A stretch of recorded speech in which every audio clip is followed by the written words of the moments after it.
আসসালামু আলাইকুম রহমতুল্লাহি ওয়া নাহমাদুহু ওয়া নুসাল্লি আলা রাসূলিহিল কারীম আম্মা বা'দ বিসমিল্লাহির রহমানির রহিম।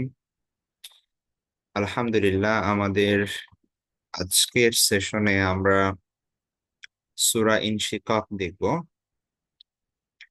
সূরা ইনশিকাক হচ্ছে ওই তিনটি সূরার অন্তর্ভুক্ত একটি, যেগুলো রাসূল সাল্লাল্লাহু আলাইহি ওয়াসাল্লামের হাদিস আমরা অলরেডি পড়েছি, যেখানে বলা হয়েছে যে কিয়ামতের ব্যাপারে কেউ যদি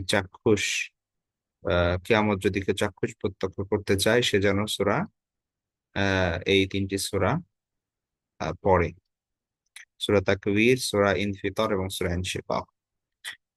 তো এগুলো এখানে আপনার অবতীর্ণ স্থান হচ্ছে মক্কা। আমরা জানি যে মাক্কি সূরাগুলোই পড়ছি আমরা এখন, এবং এই সূরার ধারাবাহিকতার সংখ্যা হচ্ছে 84, কোরআনের ধারাবাহিকতার। আর এর আয়াত সংখ্যা হচ্ছে 25। তো এখানে কাইন্ড অফ সিমিলার টপিক।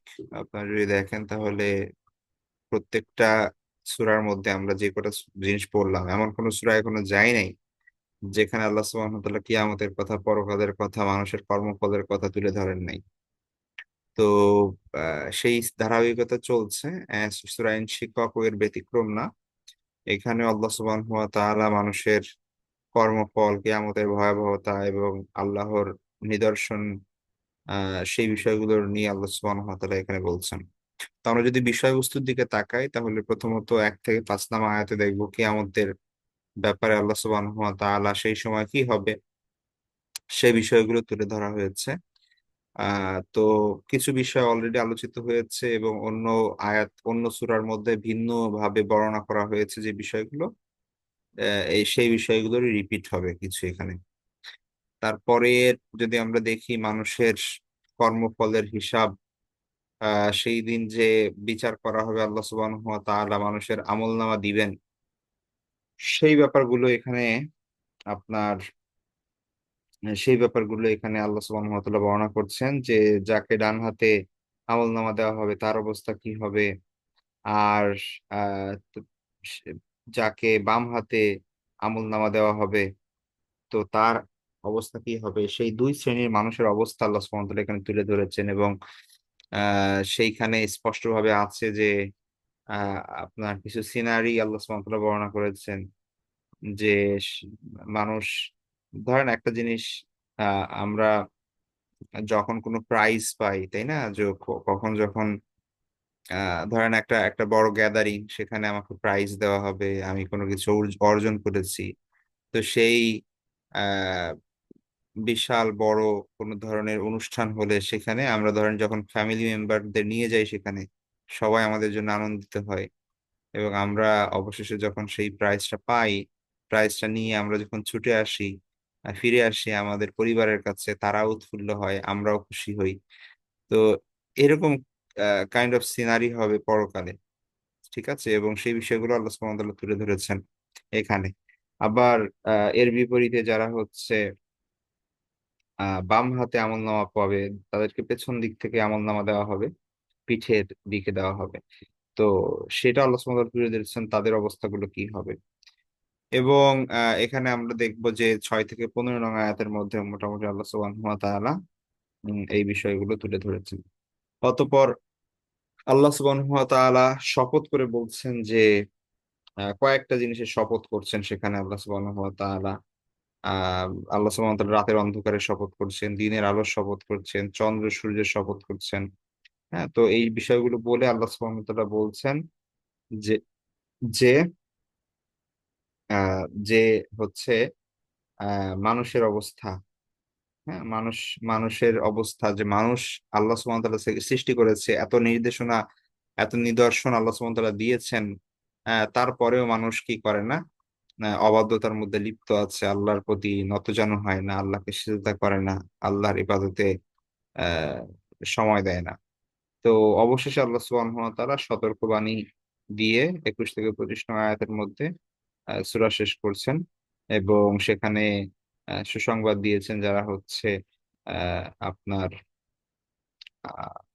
কি বলে সৎকর্মশীল এবং যারা অবাধ্য তাদের ব্যাপারেও আল্লাহ সুবহানাহু ওয়া তাআলা তাদেরকে সতর্ক করে এই আহ আপনার সূরা শেষ করেছেন।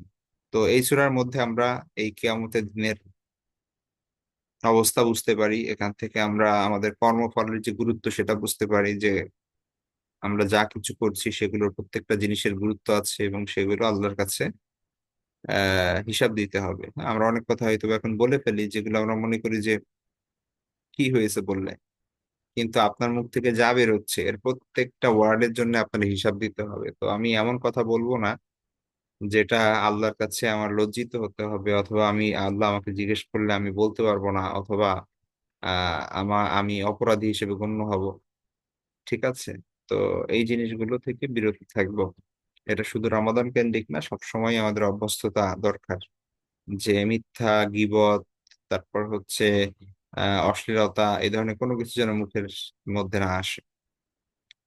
প্লাস প্রকৃতি নিয়ে চিন্তা ভাবনা করা, এটা তো কোরআনের একটা বিশেষ মানে আহ্বান আমাদের প্রতি, যে মানুষ যেন প্রকৃতি নিয়ে চিন্তা ভাবনা করে, আল্লাহর সৃষ্টি নিয়ে চিন্তা ভাবনা করে, আল্লাহর প্রতি কৃতজ্ঞ হয়।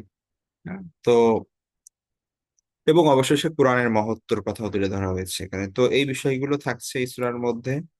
আমরা সূরাতে চলে যাই ডিরেক্ট, সেখান থেকেই দেখি। তো আউযু বিল্লাহি মিনাশ শাইতানির রাজিম, বিসমিল্লাহির রহমানির রহিম। ইদা সামাউ শাক্কাত। তাহলে ইদা মানে যখন, এগুলো সব সেম ক্যাটাগরি, সেম, তো যার কারণে এর আগে যে সূরাগুলো গেছে ওইগুলো তো আমরা দেখছি যে ইদা দিয়ে অতীতকালের শব্দ নিয়ে আসা হয়েছে, কিন্তু অর্থ দিবে ভবিষ্যতের। ঠিক আছে? ওয়া ইদা সামাউ শাক্কাত, আকাশ যখন ফেটে পড়বে। ইনশাক্কাত, এই ইনশিকক, এই সূরার নাম হচ্ছে ইনশিকক। এই ইনশিকক নামই হয়েছে, এই ইনশিকক থেকেই মূলত এই ইনশাক্কত এসেছে। আর এই ইনশাক্কতের থেকেই মূলত নাম হয়েছে ইনশিকক এই সূরার। ঠিক আছে? ইনশিকক হচ্ছে মূল আপনার উম, কি বলে আহ, আপনার সোর্স। ঠিক আছে? ওইটা হচ্ছে মূল শব্দ, উৎস শব্দ। আর ওইখান থেকে ইনশাক্কাত, এটা ফেলে মাদির একটা শব্দ এসেছে, ইনশাক্কাত। তাহলে ইদা সামা, ও যখন আকাশ, ইনশাক্কাত বিদীর্ণ হবে, ফেটে পড়বে। তাহলে আকাশ যখন ফেটে পড়বে, আকাশ যে ফেটে পড়ে এটা আমরা এর আগের কয়েকটা সূরার মধ্যে গিয়েছে। হ্যাঁ? যে যে ওয়াফুতিহাতি সামা ও ফাকানাত আবওয়াবা, ওইখান থেকে শুরু করে আপনার গত ক্লাসেও এই আলোচনা গিয়েছে। তার আগের সূরাতেও ছিল এই আলোচনা, যে আকাশ যে ফেটে যাবে, চূর্ণ বিচূর্ণ হয়ে যাবে, বিদীর্ণ হবে, খসে পড়বে, বিভিন্ন জায়গায় বিভিন্ন ধরনের কথা আছে। তারপরে ওয়া আযিনাত লিরাব্বিহা ওয়া হুক্কাত। ওয়া আযিনাত, আযিনা মানে হচ্ছে নির্দেশ পালন করা। তাহলে আদিনা অনুমতি, আমরা যে ইয়া করি, কি বলে আহ আদিনার শাব্দিক অর্থ কয়েকটা। একটা হচ্ছে অনুমতি দেওয়া হতে পারে, হুকুম দেওয়া, অনুমতি দেওয়া। ঠিক আছে? আর একটা হচ্ছে ইজনুন, মানে হচ্ছে অনুমতি। হ্যাঁ, আপনারা অনেক ক্ষেত্রে বিবাহের ক্ষেত্রে কনের ইজেন শব্দ ব্যবহার করা হয় পরিভাষায়, মানে হচ্ছে মেয়ের সম্মতি, মেয়ের ইজেন, ইজেন বলে এটা। তো ওইখান থেকে আসছে। আদিনা মানে হচ্ছে সে অনুমতি দিয়েছে। ঠিক আছে? আর আরেকটা অর্থ হচ্ছে আদেশ পালন করা। তাহলে আদিনাত মানে হচ্ছে সে আদেশ পালন করেছে। কার? লিরব্বিহা, তার রবের। আকাশের কথা বলছে আল্লাহ সুবহানাহু ওয়া তাআলা। বলছেন যে ইদা সামাউন শাক্কাত, যখন আকাশ বিদীর্ণ হবে। ঠিক আছে? আর আল্লাহর সাথে এটাও বলছেন যে এই যে আকাশ যে বিদীর্ণ হবে, এটা কি ওর নিজস্ব ক্ষমতাই, নাকি অন্য কেউ করবে, কি হবে এটা? আল্লাহ বলছেন ওয়া আযিনাত লিরাব্বিহা, সে তার রবের হুকুম তামিল করবে, সে তার রবের আদেশ পালন করবে। কে? আকাশের কথা বলা হচ্ছে আর কি। আযিনাতের ফাইল হচ্ছে আকাশ। আসসামা, আসসামা এটা ফেমিনিন ওয়ার্ড। ঠিক আছে? এই কারণে ইনশাক্কা না হয়ে ইনশাক্কাত হয়েছে। ঠিক আছে? আসসামাউ এটা হচ্ছে ফেমিনিন ওয়ার্ড আরবিতে। তাহলে হিয়া এটা আর কি মূলত। তাহলে ওয়া আযিনাত, আযিনাত মানে সে পালন করবে লিরব্বিহা, তার রবের, মানে রবের হুকুম পালন করবে, রবের আদেশ পালন করবে। সাথে আল্লাহ এটা বলছেন ওয়া হুক্কত, ঠিক আছে। ওয়া হুক্কত, হাক্ক, হাক্কুন মানে তো সত্য, আর হাক্ক মানে কোনো কিছু হওয়া, হ্যাঁ, যথার্থ হওয়া কোনো কিছু। তাহলে ওয়া হুক্কত মানে এখানে বোঝানো হচ্ছে যে এই যে আকাশ ফেটে পড়বে, আকাশ যে তার রবের নির্দেশ পালন করবে, এই নির্দেশ পালন করাটা এটা একদম উপযোগী হয়েছে, ঠিক আছে। অর্থাৎ আহ সূর্যের আসলেই কি করা উচিত, সরি, সূর্য বলছে আকাশের আসলেই তার রবের হুকুম পালন করা উচিত, এটাই তার উপযুক্ত কাজ, ঠিক আছে। এটাই তার কর্তব্য, এটাই তার জন্য অপরিহার্য বিষয়, হ্যাঁ, এটাই তার করণীয়, এটা বোঝানো হচ্ছে এখানে। মূলত বোঝানো হচ্ছে যে সে যে তার রবের হুকুম পালন করেছে, এই হুকুম পালন করা এটা তার জন্য ওয়াজিব ছিল, এটা তার কর্তব্য ছিল, কারণ আল্লাহ সুবহানাহু ওয়া তাআলার কথা অমান্য করার ক্ষমতা কারো নাই, ঠিক আছে। সুতরাং আল্লাহ এটা বোঝাচ্ছেন যে যে আকাশ আল্লাহর কথা শুনে, আল্লাহর হুকুমে চূর্ণ বিচূর্ণ হয়ে যাবে, ফেটে পড়বে, বিদীর্ণ হয়ে যাবে, সেখানে কিসের মানুষ? তোমরা আল্লাহর বিধান মানছো না, তোমরা কি মনে করছো যে সেখান থেকে পার পেয়ে যাবে তোমরা? আল্লাহ এটা ইঙ্গিতে বোঝাচ্ছেন আমাদেরকে, ঠিক আছে। তাহলে ইদা সামা শাক্কত, যখন আকাশ বিদীর্ণ হবে, ওয়া আযিনাত লিরাব্বিহা, সে তার রবের হুকুম পালন করবে, ওয়া হুক্কত, এবং এটাই যথাযথ, তার রবের হুকুম পালন করাটাই তার জন্য উপযুক্ত, এটাই তার জন্য অপরিহার্য, ঠিক আছে। এটা বোঝানো হচ্ছে ওয়া হুক্কত দ্বারা। তো এখানে ইঙ্গিতে বোঝানো হচ্ছে যে যে আল্লাহ সুবহানাহু ওয়া তাআলার হুকুম আকাশ পর্যন্ত মেনে, সেই মহাকাশ, হ্যাঁ, যেটা আমাদের কত ধরাছোঁয়ার বাইরে এবং কত শক্ত, কত মানে এটার মহত্ব, সেই আকাশ পর্যন্ত চূর্ণ বিচূর্ণ হবে, ফেটে পড়বে শুধুমাত্র আল্লাহর নির্দেশ মানার জন্য। আর আমরা মানুষরা কি করছি? হ্যাঁ, আল্লাহর নির্দেশকে আমরা ভ্রূক্ষেপ করছি না, আমরা উপেক্ষা করে চলছি, আমরা কোনো কেয়ারই করছি না, কিন্তু এজন্য কি আল্লাহ ধরবেন না? এটা কি যেমন তেমন অপরাধ? আল্লাহ সেটা বোঝানোর চেষ্টা করছেন এখানে। ওয়াইদাল আরদু মুদ্দাত, এবং যখন জমিন, মুদ্দাত সম্প্রসারিত করা হবে, মাদ্দা, মাদ আমরা মাদ করি না, তাজভিদের ভাষায় মাদ কাকে বলে? সম্প্রসারিত করা, দীর্ঘ করা, হ্যাঁ। তাহলে মাদ্দুন মানে হচ্ছে, মাদ্দা ইয়ামুদ্দু মানে হচ্ছে আপনার বিস্তৃত করা, সম্প্রসারিত করা, দীর্ঘ করা, টানা, ঠিক আছে, টেনে বাড়ানো। তো ধরেন কোন একটা পশুর চামড়া, হ্যাঁ, এটাকে যখন রোদে দেওয়া হয়, ধরেন এটা শুকায় যায়, তো এটাকে ধরেন আপনি যদি চারজন চারদিক দিয়ে ধরে যদি টেনে এটাকে লম্বা করা হয়, হ্যাঁ, এটা হচ্ছে মাদ্দায় মধ্য, এটা হচ্ছে টেনে লম্বা করা, সম্প্রসারিত করা। অথবা কোনো রাবার, তাই না, আমরা আমরা রাবার ইউজ করি, সেই রাবার আমরা টেনে এটাকে লম্বা করলাম, তাহলে এই এই এই এই লম্বাটাকে, যেটা সংকুচিত ছিল সেটাকে সম্প্রসারিত করা, এটা হচ্ছে মাদ্দায় মধ্য, ঠিক আছে। তাহলে ওয়াইদাল আরদু মুদ্দাত, যখন জমিনকে সম্প্রসারিত করা হবে। এখন এটার ব্যাখ্যা কি? এটার ব্যাখ্যা হচ্ছে আপনার এখন পৃথিবী তো আপনার কোথাও সমুদ্র একদম গভীর, কোথাও পাহাড় অনেক উঁচু, কোথাও সমতল, কোথাও মানে বিভিন্ন রকম, তাই না, নদী নালা খাল বিল সবকিছু নিয়ে পৃথিবী কি না, মানে একদম সমান না। এখানে কি আছে? কোথাও বেশি গর্ত, কোথাও হচ্ছে অনেক বেশি ও পাহাড়ের উঁচু। তো সে কিয়ামতের দিনে এই সব কিছু সমান হয়ে যাবে, একদম জমিনটা একদম সব জায়গায় মাটি দিয়ে একদম সমান করে ফেলা হবে, ঠিক আছে। এবং কোথাও কোনো অতিরিক্ত উঁচু নিচু থাকবে না সেখানে, হ্যাঁ। তো একদম বিছিয়ে দেওয়া হবে কোরআন ইয়াকে, পৃথিবীকে, জমিনকে। তো এখানে হাদিসও আছে, মুস্তাদরাকে হাকিমের মধ্যে আছে যে কিয়ামতের দিন পৃথিবীকে চামড়ার ন্যায় টেনে সম্প্রসারিত করা হবে, ঠিক আছে। তো আর সূরা তহার মধ্যে আল্লাহ সুবহানাহু ওয়া তাআলা এর ব্যাপারে বলেছেন যে সেখানে তোমরা কোনো উঁচু জায়গায় এবং ভাঁজ করা জিনিস দেখতে পাবে না, অর্থাৎ একদম সমতল থাকবে কিয়ামত ঠিক। আপনার কিয়ামতের দিন সেই সময়। তো যেহেতু পৃথিবীর একদম সূচনা থেকে একদম কিয়ামত পর্যন্ত যত মানুষের ইন্তেকাল হয়েছে, মারা গিয়েছে, এই সকল মানুষকেই তো আল্লাহ সুবহানাহু ওয়া তাআলা উঠাবেন, তো তাদের তো জায়গা দরকার, তাই না?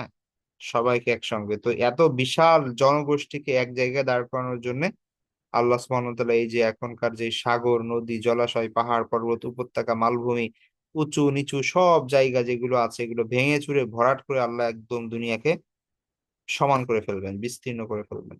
ঠিক আছে, তো এটাই বলছেন আল্লাহ, ওয়াইদাল আরদু মুদ্দাত, জমিন যখন সম্প্রসারিত করা হবে, ওয়া আলকাত মা ফিহা ওয়া তাখাল্লাত, জমিন আলকতের ফাইল, আলকা ইউলকি মানে নিক্ষেপ করা, ঠিক আছে, উদগীরণ করা, ছুঁড়ে মারা। তাহলে আলকত, জমিন নিক্ষেপ করবে, মা ফিহা, যা তার মধ্যে আছে। জমিনের মধ্যে কি আছে? এখন জমিনের মধ্যে কি আছে সেটা হচ্ছে প্রথমত যত ধরনের মানুষ দাফন করা আছে, ঠিক আছে, জমিনের বুকেই তো, ভেতরেই তো আছে সকল মানুষ, তাই না?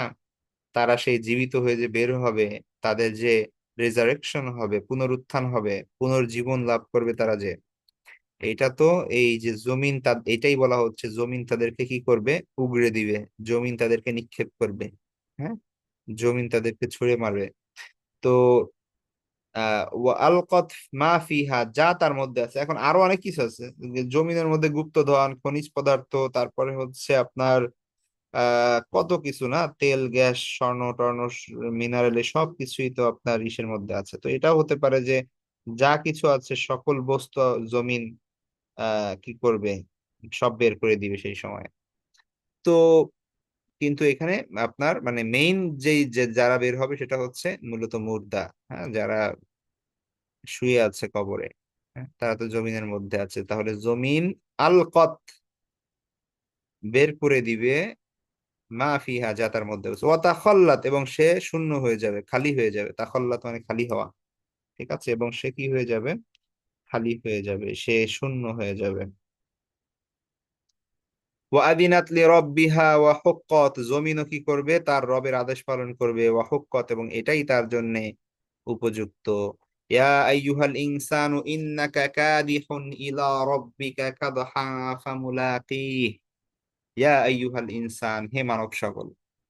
আল্লাহ সুবহানাহু ওয়া তাআলা সমস্ত মানুষকে মানে, ডেকে আহ্বান করে বলছেন যে ইয়া আইয়ুহা মানে হচ্ছে হে, আল ইনসান হচ্ছে মানুষ, তাহলে হে মানুষ, ইয়া আইয়ুহাল ইনসান, হে মানুষ, ইন্নাকা কাদিহুন, ইন্নাকা মানে নিশ্চয়ই তুমি, কাদিহুন, আচ্ছা, কাদিহুন হচ্ছে আপনার, কাদাহা মানে হচ্ছে কষ্ট করা, পরিশ্রম করা, সেইখান থেকে ইসমুল ফাইল, ফাইলুনের প্যাটার্নে কাদিহুন মানে হচ্ছে আপনার কষ্টকারী, যে পরিশ্রম করে, মেহনত করে, ঠিক আছে, যে কষ্ট করে, পরিশ্রম করে, মেহনত করে, তাকে বলা হয় পরিশ্রমী, হ্যাঁ, তাকে বলা হয় কাদিহ। তাহলে ইয়া আইয়ুহাল ইনসান, হে মানুষ, ইন্নাকা কাদিহুন, নিশ্চয়ই তুমি পরিশ্রমকারী, সাধনাকারী, তুমি সাধনা করে চলছো।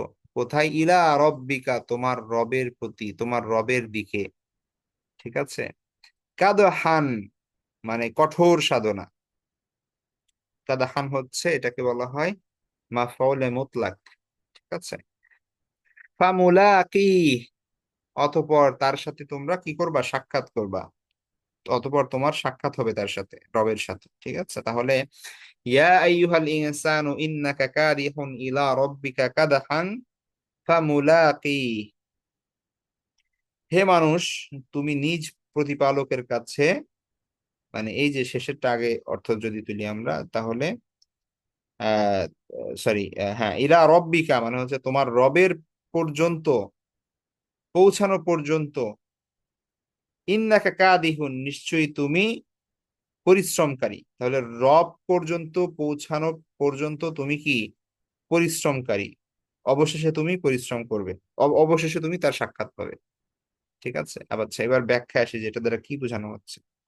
তো মূলত দেখুন, আহ প্রত্যেক মানুষ এই পৃথিবীতে, হোক কাফের, হোক হচ্ছে আপনার মুসলিম, হ্যাঁ, ভালো খারাপ, সৎকর্মশীল অসৎকর্মশীল, যাই করুক, যে যে পদেরই মানুষ আছে না কেন, সবাই কিন্তু কষ্ট করছে এই পৃথিবীতে।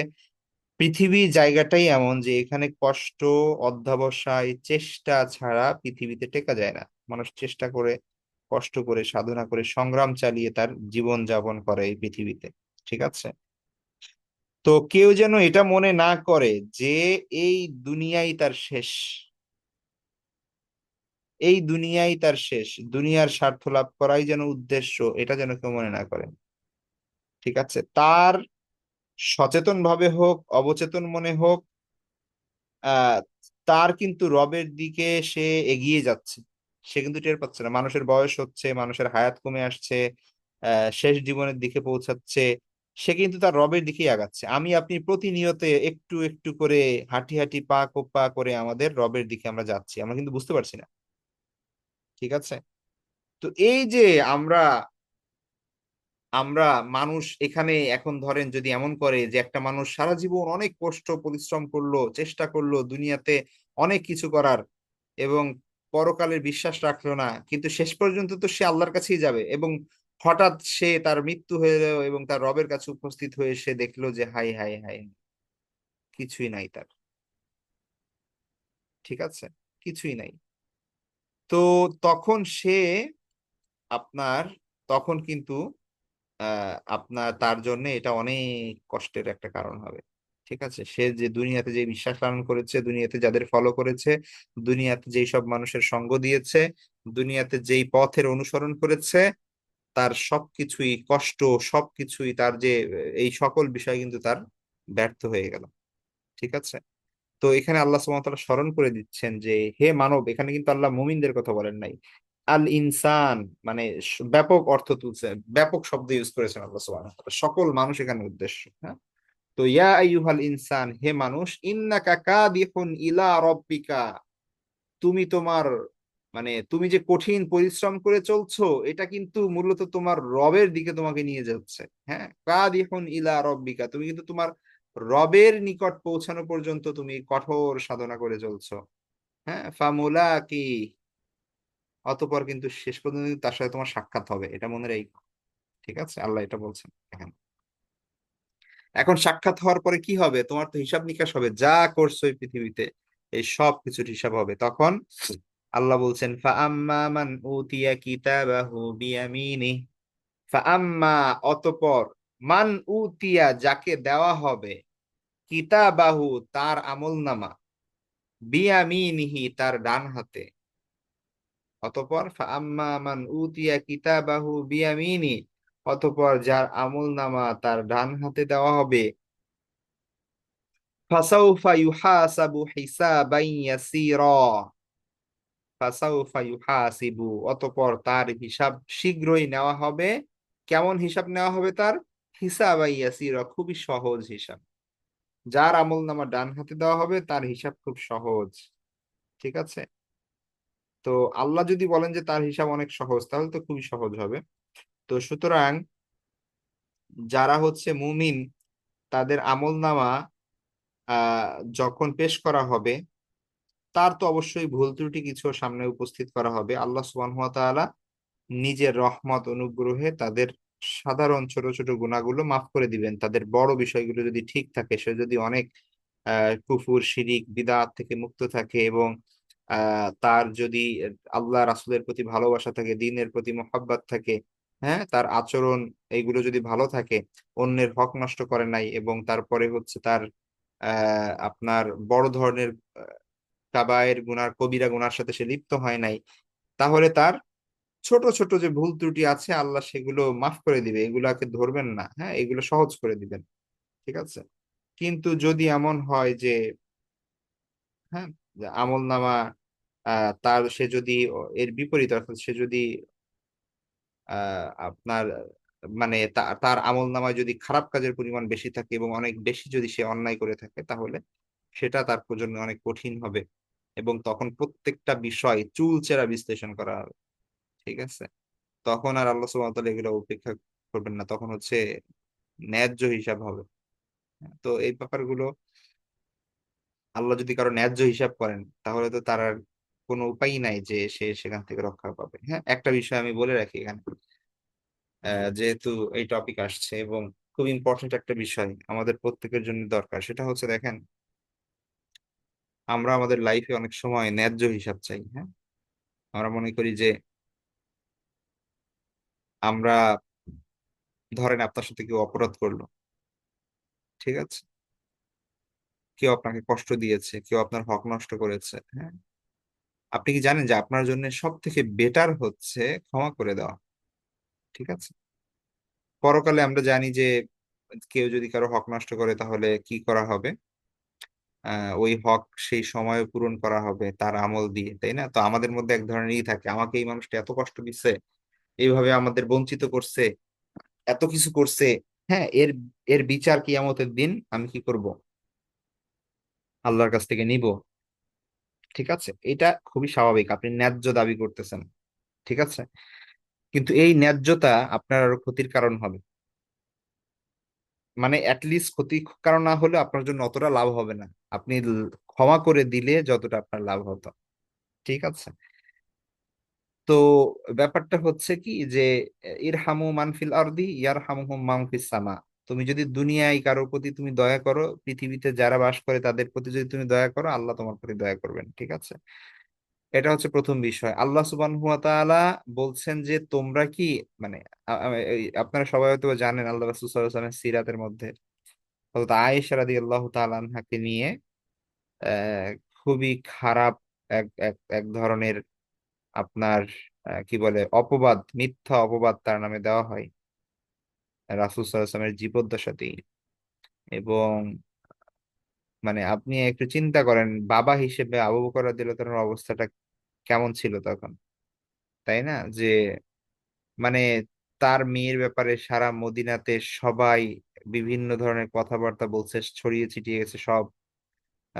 রাসূল সাল্লাল্লাহু আলাইহি ওয়াসাল্লাম তার বাড়িতে আসছেন না, রাসূল সাল্লাল্লাহু আলাইহি ওয়াসাল্লাম চুপ, সাহাবায়ে কেরাম বিভিন্ন ধরনের, মানে এক একজনের মত এক এক রকম। তারপর হচ্ছে আল্লাহ সুবহানাহু ওয়া তাআলা কিছু বলছেন না, আবু বকর রাদিয়াল্লাহু তাআলা বাবা হিসেবে তার মেয়ে তার বাসায়, মানে তার কি একটা অবস্থা, কিসের মধ্যে দিয়ে তিনি গিয়েছেন। তো আপনার কি মনে হয় যে আবু বকর রাদিয়াল্লাহু তাআলা আনহু কি, মানে যারা এই ধরনের অপবাদ ছড়িয়েছে এবং ছড়ানোতে খুব বড় ধরনের ভূমিকা পালন করেছে, এদেরকে আবু বকর রাদিয়াল্লাহু তাআলা কি কখনো ক্ষমা করতে পারবেন? এটা কি সম্ভব যে নিজের মেয়ের নামে, আর সে যেমন তেমন মেয়ে না, আয়েশা রাদিয়াল্লাহু তাআলা আনহা, রাসূল সাল্লাল্লাহু আলাইহি ইসলামের প্রিয়তম ওয়াইফ, তো তার ব্যাপারে এই ধরনের আহ, কুৎসা যারা রটনা করেছে, খারাপ অপবাদ যারা দিয়েছে, তো তাদেরকে কি ক্ষমা করা সম্ভব? তো আবু বকর রাদিয়াল্লাহু আনহুর একজন দুঃসম্পর্কের আত্মীয় ছিল, মিস্তাহ নাম ছিল তার। হ্যাঁ, সে এমনি আপনার, এটা তো মেইনলি মুনাফিকরা ছড়াইছে, কিন্তু কিছু মুসলমান অতি উৎসাহী তারাও দেখা যাচ্ছে যে এটার ভিতরে জড়িত হয়ে গেছে, এটা ছড়ানোর ক্ষেত্রে অনেক বড় ভূমিকা পালন করছে। তো তার মধ্যে একজন ছিল হচ্ছে এই মিস্তা। ঠিক আছে, তো কিছু মানুষ আছে না যে কোনোভাবেই মানে রাখতে পারে না, এটা দেখা যাচ্ছে যে মনে কোথাও একটা খবর শুনলে সেটা আরো বাড়িয়ে ছাড়িয়ে সব জায়গায় অন্য জায়গায় ছড়িয়ে বেড়ায়। ঠিক আছে, এরকম হয়। তো ওরকম সে এরকম কি করেছে, এই ধরনের কাজ করেছে। তো আবু বকর রাদিয়াল্লাহু আনহু যখন এই কথা শুনেছেন তখন তিনি অনেক কষ্ট পেয়েছেন, কারণ কি এই মিস্তাকে তিনি ভরণ পোষণ দিয়ে বড় করেছেন এবং এখন পর্যন্ত এই মিস্তার দায়িত্ব আবু বকর রাদিয়াল্লাহু আনহুর কাঁধে। মানে আবু বকর রাদিয়াল্লাহু আনহুর টাকা পয়সায়, তার সাহায্যে বড় হয়ে তারই মেয়ের নামে এরকম কুৎসা রটনা করে, আবু বকর রাদিয়াল্লাহু আনহু কসম করলেন যে আমি আর ওকে সাহায্য করব না। আল্লাহ সুবহানাহু ওয়া তাআলা কোরআন নাজিল করলেন সাথে সাথে যে মুমিনদের জন্য এটা শোভা পায় না যে সে কি করবে, এই এই ওয়াদা করবে বা এই প্রতিজ্ঞা করবে অন্যকে সাহায্য না করার। ঠিক আছে, তো সাথে সাথে আল্লাহ সুবহানাহু ওয়া তাআলা এটাও বললেন যে তোমরা কি পছন্দ করো না যে আল্লাহ তোমাদের ক্ষমা করবেন? তোমরা যদি পছন্দ করো যে আল্লাহ তোমাদের ক্ষমা করবেন, তাহলে তোমরাও মানুষকে ক্ষমা করো। ঠিক আছে, তো আবু বকর রাদিয়াল্লাহু আনহু তারপরে তাকে ক্ষমা করলেন, তো আগে থেকে আরো বাড়িয়ে দিলেন। ঠিক আছে, কারণ আল্লাহ সুবহানাহু ওয়া তাআলা বলেছেন। তো ব্যাপারটা হচ্ছে দেখেন, এই দুনিয়ার কষ্ট এগুলো কিছু না, সবই পরীক্ষা। হ্যাঁ, আপনার যত কষ্ট হচ্ছে, যা কিছু হচ্ছে, ঠিক আছে, আপনার প্রতি অবিচার করা হয়েছে, যা কিছু করা হচ্ছে, আপনি চেষ্টা করেন অবশ্যই যেগুলো আপনি পারবেন মানে করে নিতে, মানে চেষ্টার মাধ্যমে যদি সমাধান করে নিতে পারেন নেন, কিন্তু যেগুলো পারছেন না বা একদম এন্ড অফ দা ডে অনেক আগের কথা, আপনি মনে কষ্ট থেকে গেছে যে এরকম হয়েছে আপনার সাথে, কিন্তু আপনি কোনোভাবেই ভুলতে পারেন না সেগুলো, আপনি যদি আল্লাহর জন্য সেগুলোকে মাফ করে দেন, তাহলে আল্লাহ দেখবে যে আমার এই বান্দা কত ক্ষমাশীল, এইরকম কষ্ট পাওয়ার পরও সে একজনকে মাফ করে দিল, যাক আমি তোমার মাফ করে দিলাম। ব্যাপারটা এরকম কাজ করে, ব্যাপারটা বুঝতে পারছেন? তাহলে এখন আমাদের জন্য কোনটা ইম্পর্টেন্ট? আমাদের জন্য নিজের কষ্টকে জিয়ে রেখে মানে প্রতিহিংসা পরায়ণ হওয়া জরুরি, বা এর প্রতিশোধ নেওয়া জরুরি, না আল্লাহর ক্ষমা পাওয়া জরুরি? ঠিক আছে, এটা এটা হচ্ছে ইম্পর্টেন্ট বিষয়, কারণ পরকালে ওই আল্লাহর ক্ষমা পাওয়া ওইটাই সব থেকে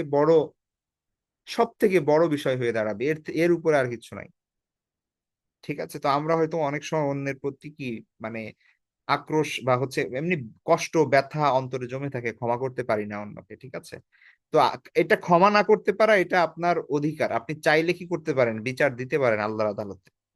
কিন্তু আপনার এই রুল যদি আল্লাহ ফলো করে, যে ঠিক আছে তুমি ওকে মাফ করো নাই, তুমি ন্যায্য হিসাব চাইছো, তাহলে তোমারও ন্যায্য হিসাব হবে, দেখি আমাকে যে নামাজগুলো পড়ছো সেই নামাজগুলো সামনে আনি, সেই নামাজের কোয়ালিটি কি ছিল দেখি। তাহলে তো আমাদের জীবনে 2 রাকাত নামাজও কবুল হবে না, কারণ 2 রাকাত নামাজকে আমরা জীবনে পড়তে পারছি যেখানে আমরা অন্য চিন্তা করি নাই আল্লাহ ছাড়া, তাই না? তাহলে আল্লাহ যদি আমাদের সাথে একদম কড়াই গন্ডায় হিসাব করে, তাহলে আমরা তো শেষ। না আমাদের একটা রোজা কবুল হবে, না আমাদের একটা নামাজ কবুল হবে, না আমাদের কোনো কিছু কবুল হবে। তাইলে আমাদের তো একদম প্রত্যেকটা এক পা সামনে অগ্রসর হতে পারবো না। তো এই জন্য আল্লাহ সুবহানাহু ওয়া তাআলা পছন্দ করেন ওই মানুষদেরকে যারা হচ্ছে ক্ষমাশীল। ঠিক আছে, তো এইটা খুব ইম্পর্টেন্ট একটা বিষয়, এটা এটা একটু আমরা মাথায় রাখবো। অনেক সময় আমরা শয়তান আমাদেরকে এই ধারণা দেয় যে এর একটা বিহিত করে ছাড়বো, হ্যাঁ, বা পরকালে দেখে ছাড়বো এরকম। তো এটা আপনি দেখতে পারেন, এটা ভালো, কিন্তু ক্ষমা করাটা আপনার জন্য বেটার। এটা আল্লাহ সুবহানাহু ওয়া তাআলা আপনাকে এর পরিবর্তে অনেক কিছু দিবেন, যেটা আপনি হয়তো বা ওই বিচারে পাবেন না। ঠিক আছে, তো এই হচ্ছে ব্যাপারটা, এটা খুব ইম্পর্টেন্ট একটা বিষয় আমাদের জন্য শিক্ষণীয়। আচ্ছা যাই হোক, তাহলে ফাসাউফা ইউহাসাবু হিসাবান ইয়াসীরা, যারা ডান হাতে আমলনামা পাবে তাদের হিসাব হবে সহজ, খুব দ্রুত তাদের হিসাব হয়ে যাবে। ওয়াং কলিবু ইলা আহলিহি মাসরুরা, ওয়াং কলিবু সে ফিরে আসবে, ইলা আহলিহি তার পরিবারের দিকে, মাসরুরা আনন্দ চিত্তে, আনন্দিত হয়ে। ঠিক আছে, তাই এই যে যেটা বললাম যে আমরা যখন কি করি, কোনো অ্যাওয়ার্ড পাই বা কোনো পুরস্কার পাই, তারপর ওটা নিয়ে যখন আমরা ফ্যামিলির কাছে ফিরে আসি, তখন আমাদের অবস্থা কেমন হয়, তাই না? নিজের পরিবার বলতে পরিবার পরিজন আত্মীয় স্বজন সাথী সঙ্গী পরিচিত মানুষ, এদেরকে বোঝানো হয়েছে, হ্যাঁ। তো মানে যাদেরকে অলরেডি এভাবে মাফ করে দেওয়া হয়েছে, ঠিক আছে।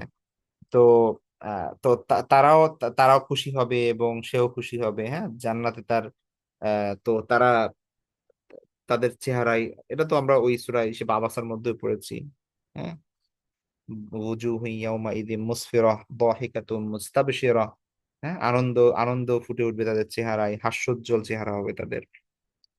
যাই হোক, তাহলে ওয়ায়ানকালিবু ইলা আহলিহি মাসরুরা, সে তার আপনজনদের কাছে ফিরে আসবে আনন্দ চিত্তে।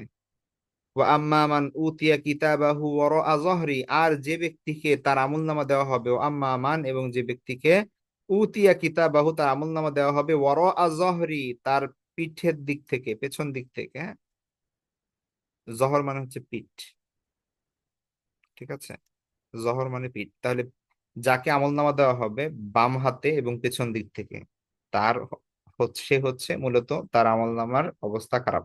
ঠিক আছে, তাহলে আমরা জানি বাম হাতে আমলনামা দেয়, কিন্তু এটা বাম হাতে পেছনে দেওয়া হবে, মানে পিঠের দিকে দেওয়া হবে। তাহলে ও আম্মা মান উতিয়া কিতাবাহু ওয়ারাআ যাহরি, অতঃপর যার আমলনামা তার বাম হাতে তার পেছনের দিক থেকে দেওয়া হবে, ফাসাউফা ইয়াদউ সুবুরা, সে কি করবে, অতঃপর অচিরেই সে ডাকবে, ইয়াদউ দা ইয়াদু মানে হচ্ছে ডাকা, সুবুরা, সুবুর শব্দের অর্থ হচ্ছে মূলত সাবারা মানে হচ্ছে ধ্বংস হওয়া, ক্ষয়প্রাপ্ত হওয়া, ধ্বংস করা। ঠিক আছে, ওইখান থেকে সুবুর ফুউলের প্যাটার্নে অর্থ ধ্বংস, মানে যে যেটা ধ্বংস করে, অর্থাৎ মৃত্যুকে বোঝানো হয়েছে মূলত, হ্যাঁ। তাহলে ওই ব্যক্তি মৃত্যুকে ডাকবে, হ্যাঁ, ওই ব্যক্তি এরা আমরা আগেও পড়ছি ওই যে আহ ইয়ানজুরুল মারউ মা কদ্দামাত ইয়াদাহু ওয়া ইয়াকুলুল কাফিরু ইয়া লাইতানি কুনতু তুরাবা।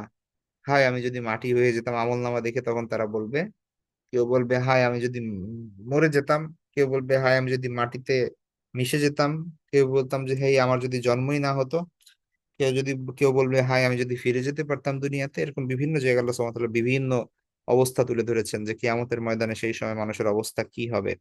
তাহলে ফাসাউফা ইয়াদউ সুবুরা, যার আমলনামা তার পেছন মানে পেছন দিক থেকে দেওয়া হবে, তাহলে সে অচিরেই তার মৃত্যুকে ডাকবে যে হাই হাই আমার যদি মৃত্যু হয়ে যেত এখন।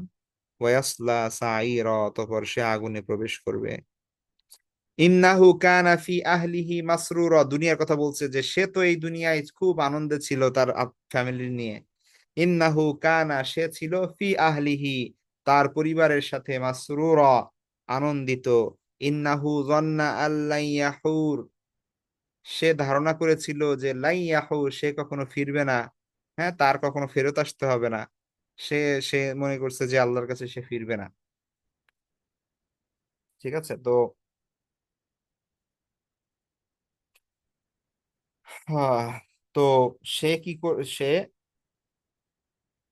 আহ,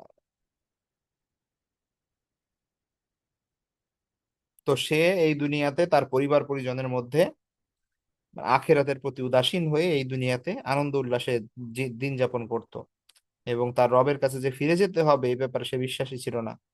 ঠিক আছে তো, তার কথা বলা হচ্ছে যে ইন্নাহু জন্না, সে ধারণা করত, আল্লাহ ইয়াহু, যে সে কখনো ফিরবে না। হ্যাঁ, হারা ইয়াহুরু মানে ফেরা, ফেরত আসা।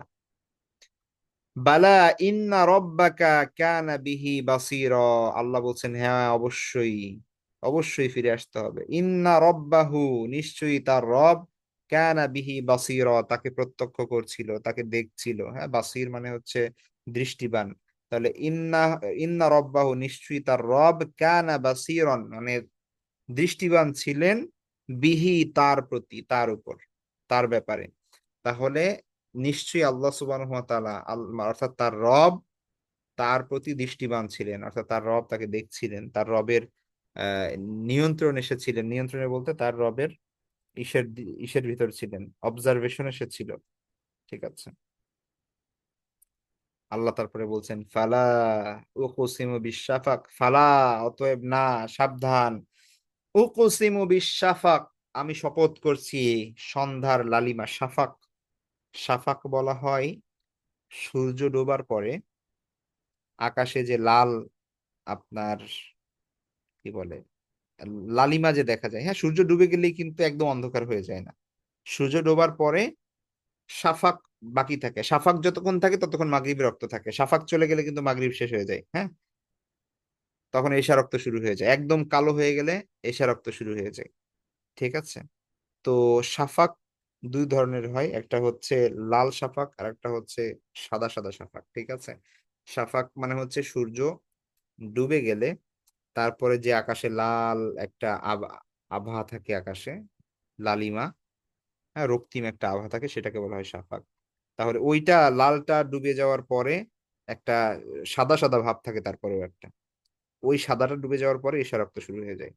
ঠিক আছে। তো এইটাকে বলা হয় শাফাক। তাহলে আল্লাহ বলছেন যে শাফাকের কসম, আমি শাফাকের কসম করছি, মানে সন্ধ্যার লালিমার কসম করছি, সন্ধ্যার ওই সময়ের কসম করছি, পশ্চিম দিগন্তের সন্ধ্যা লালিমার কসম করছি আমি, শপথ শপথ করছি। আর কি শপথ করছি, ওয়াল্লাইলি ওয়ামা ওয়াসাক, এবং রাতের শপথ করছি যা কি করে। ওয়াসাক শব্দের অর্থ মূলত হচ্ছে সমাবেশ ঘটানো, গ্রাস করা, আয়ত্তে নিয়ে নেওয়া। ঠিক আছে। তাহলে এর আগে আমরা পড়েছি রাতটা কি করে, ঢেকে ফেলে। ঠিক আছে। তাহলে ওয়ামা ওয়াসাক মানে রাত যা কিছু গ্রাস করে, গ্রাস করে মানে হচ্ছে রাত যা কিছু আহ তার আয়ত্তে নিয়ে নেয়, মানে হচ্ছে রাত আসলে দুনিয়ার যেই অংশ কি হয়ে যায়, অন্ধকারাচ্ছন্ন হয়ে যায়, আল্লাহ সেই সব কিছুর শপথ করছেন।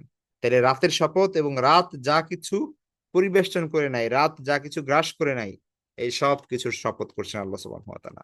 ওয়াল কমারি ইদা তাসাক, এবং শপথ সেই চাঁদের যখন তা পরিপূর্ণ হয়। হ্যাঁ, ইত্তাসাকা মানে হচ্ছে সুশৃঙ্খল হওয়া, সুবিন্যস্ত হওয়া, পূর্ণ হওয়া। তাহলে পূর্ণ হয় মানে হচ্ছে পূর্ণিমা রাতের চাঁদ, যেটা সেটার কথা বলা হচ্ছে। হ্যাঁ, তো আহ, মানে রাতের আকাশে 13, 14, 15 এই সময়ের যে চাঁদটা একবারে, ঠিক আছে। তাহলে ওয়াল কমারি, চাঁদের শপথ যখন তা কি হয়, ইত্তাসাক পূর্ণ হয়ে যায়, লাতার কাবুন্না তবাকন আন তবাক, আল্লাহ বলছেন যে লাতার কাবুন্না, রকি বা ইয়ার কাবু মানে হচ্ছে আরোহণ করা, ঠিক আছে। রকি বা ইয়ার কাবু মানে হচ্ছে আরোহণ করা। তো মানে কোনো যানবাহনে সাওয়ার হওয়া, জাহাজে চড়া, হ্যাঁ, এইগুলোকে বলা হয় আপনার এই রকি বা ইয়ার কাবু। হ্যাঁ, তাহলে আহ লাতার কাবুন্না, রকিবা থেকে ইয়ার কাবু, ইয়ার কাবু থেকে তার কাবু, এখানে তারপরে তার কাবুর সঙ্গে একটা এটাকে বলে লামে তাকিদ যুক্ত করা হয়েছে এবং নুনে সকিলা যুক্ত করা হয়েছে তাকিদের জন্য, যে অবশ্যই অবশ্যই তোমরা অবশ্যই অবশ্যই তোমরা আরোহণ করবে কোথায়, তবাকন আন তবাক, এক স্তর হতে অন্য স্তর, ঠিক আছে। এক স্তর হতে অন্য স্তর তোমরা কি করবে, তোমরা আরোহণ করবে, ঠিক আছে। তো তবাক শাব্দিক অর্থ হচ্ছে আপনার এই যে স্তর, পর্যায়, হ্যাঁ, তারপর অবস্থা, এগুলো। তো এর মানে হচ্ছে আপনার সৃষ্টির একদম শুরু থেকে নিয়ে শেষ পর্যন্ত মানুষ কোনো এক অবস্থায় স্থির থাকে না। হ্যাঁ, সব সময় তার পরিবর্তন হচ্ছে এবং একটা অবস্থার পর আর একটা অবস্থা আসছে, ঠিক আছে। একদম শুরু থেকে যদি আমরা এর আগেও দেখি, মানে আমাদের মানে কিয়ামতের আগের ঘটনা, এখনকার অবস্থাও যদি দেখি যে মানুষ একটা সময় কি ছিল, আহ আপনার আলামুল আরওয়াহে ছিল, একটা স্তরে ছিল। তারপরে সে মাতৃগর্ভে আসলো বীর্য রূপে, সেখান থেকে বিভিন্ন স্তর পর স্তর পার হয়ে সে কি মানুষে রূপান্তরিত হলো। তারপরে সে দুনিয়াতে আসলো। তারপরে তারপরে আবার কতগুলো স্তর পার হয়ে তার দুনিয়া শেষ হলো। কিয়ামতের দিনও আল্লাহ সুবহানাহু ওয়া তাআলা বলছেন যে একের পর এক তার স্তর পার করতে হবে। হ্যাঁ, তো এই স্তর পার করার মানে হচ্ছে যে কিয়ামতের দিন মানুষের হিসাব, তারপরে আমরা জানি যে আহ, বিচার, হ্যাঁ, তারপরে সিরাত পার হওয়া, পুল সিরাত পার হওয়া, এইভাবে একটার পর একটা কেয়ামতের যেই আপনার গুরুতর অবস্থা। হ্যাঁ, তো একটা স্তর থেকে আরেকটা স্তর পার হবে মানুষ, এবং একটা থেকে আরেকটা স্তর হবে কঠিন ভয়াবহ। তো সেটা আল্লাহ বলছেন যে লাতার কাবুন্না তবাকন আন তবাক, অবশ্যই অবশ্যই তোমার কি করতে হবে, আরোহণ করতে হবে এক স্তর হতে অন্য স্তর। ফামা আলাহুম লা ইউমিনুন, আল্লাহ বলছেন এদের কি হলো, সমস্যা কি এদের, ওয়ামা আলাহুম, তাদের কি হলো, লা ইউমিনুন, যে তারা ঈমান আনে না, কি হলো তাদের যে তারা ঈমান আনে না। ওয়াইদা কুরিআ আলাইহিমুল কুরআনু লা ইয়াসজুদুন, এবং যখন তাদের উপর কোরআন তেলাওয়াত করা হয়, তাদের সামনে যখন কোরআন তেলাওয়াত করা হয়, লা ইয়াসজুদুন, তারা সিজদা দেয় না। হ্যাঁ, এটা সিজদার আয়াত, আমরা সবাই একটা সিজদা দিয়ে নিব। হ্যাঁ, যারা শুনছি সবার জন্য কিন্তু একটা সিজদা দেওয়া ওয়াজিব, ঠিক আছে, অর্থাৎ জরুরি। ক্লাস শেষ করেই একটা সিজদা দিয়ে দিব, অজু না থাকলে অজু করে দিব। বালিল্লাযীনা কাফারু ইউকাযযিবুন, বরং আল্লাযীনা যারা কাফারু কুফরি করে, ইউকাযযিবুন তারা মিথ্যারোপ করে, অর্থাৎ বালিল্লাযীনা কাফারু মানে বরং যারা হচ্ছে কাফির, ঠিক আছে, যারা হচ্ছে কাফির, ইউকাযযিবুন তারা মিথ্যারোপ করছে, ঠিক আছে। অর্থাৎ যারা আল্লাহকে অস্বীকার করে তারাই মূলত মিথ্যারোপ করছে পরকাল, কিয়ামত, আল্লাহ সুবহানাহু ওয়া তাআলার অস্তিত্ব, এইসব বিষয়ে। তাহলে বালিল্লাযীনা কাফারু ইউকাযযিবুন, বরং যারা হচ্ছে